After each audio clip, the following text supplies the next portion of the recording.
used to play football, so I can say I'm an ex-footballer. And currently I'm coaching Mathare North Rangers, which is an initiative that I started back in the years through the model of Wilsen Initiative. So we try to connect young people with the football activities and also try to educate them and inspire them to take positive values or also take positive paths through using their skills and also talent. So football has been part and parcel of my life, and it's something that the community that I've lived in embrace a lot. And my journey and also career has been shaped through football. So I love football with passion, and this also goes to my family. My dad used to play football. My siblings also play football, Kate Cyprian, Esther Mazira, and also Evelyn Akida. So it's a football family. Generally, everything has been football as a foundation towards all that I'm doing.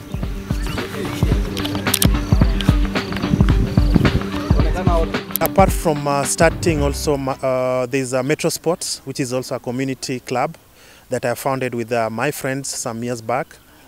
The second team that I've founded is Mathare North Rangers. So we are looking at football as a way to engage the young people. And if you look at currently what is happening, you get a lot of young people are supporting the foreign clubs like the EPL at the expense of them training and being great footballers.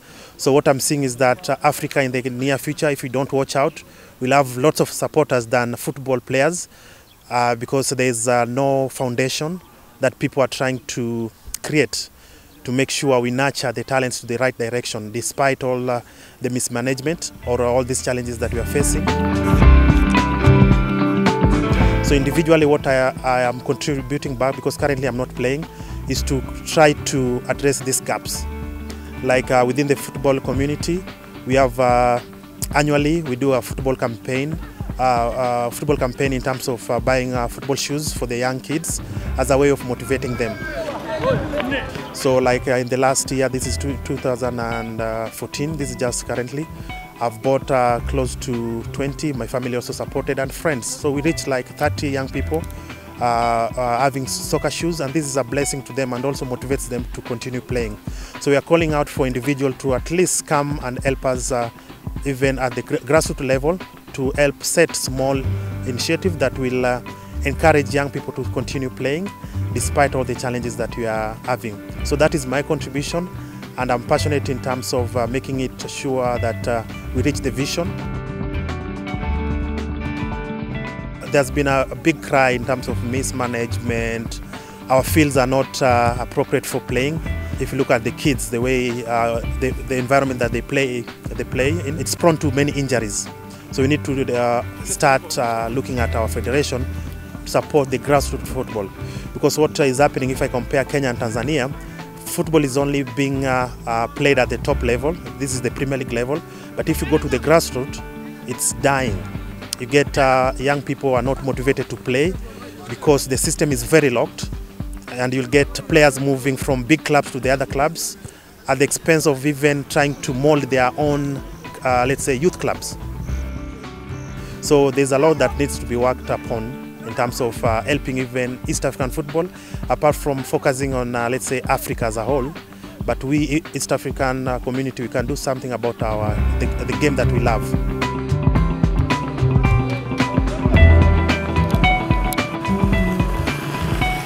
Most of our East African teams wait for the tournament. But if you look at from, for example, Northern Africa and maybe West, they prepare for the tournaments. People invest, from their government invest in the game. So you get people get the quality training, they get the quality materials, and the platform is kind of supports. But if you look at East Africa, I can even maybe narrow it down to the youth teams, which I've also played for. So you get there's a lot of things that you expect to be facilitated with missing. For example, the kids, the time for training towards the tournament is very limited, and yet to get teams prepare to make sure they give the best performance during tournaments. I think that's also something lacking within East Africa. We don't prepare, we wait, and then just gather a team quickly. Within 1 week, we play a tournament, we are out. If you look at the women's football, I think it's worse off compared to the men's football. If looking at leadership in football, we should have structures, we should have some goals, or we should have some vision that will support the grassroots football. Because if you don't support the grassroots football, it's very hard to have a very stable or a very good team at the national level that can compete with the likes of other European clubs or even nations. So we should focus in developing academies and having our programs running within colleges and schools. And if you don't do that, it means even reaching at the AFCON will be a dream, leave alone World Cup. So if I'm to be within the leadership, I will support the grassroots soccer, whereby people are rewarded.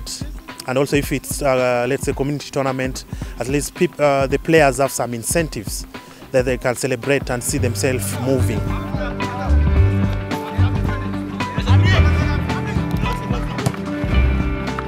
Currently, my community supports me in running the annual Mathare North festive season tournament.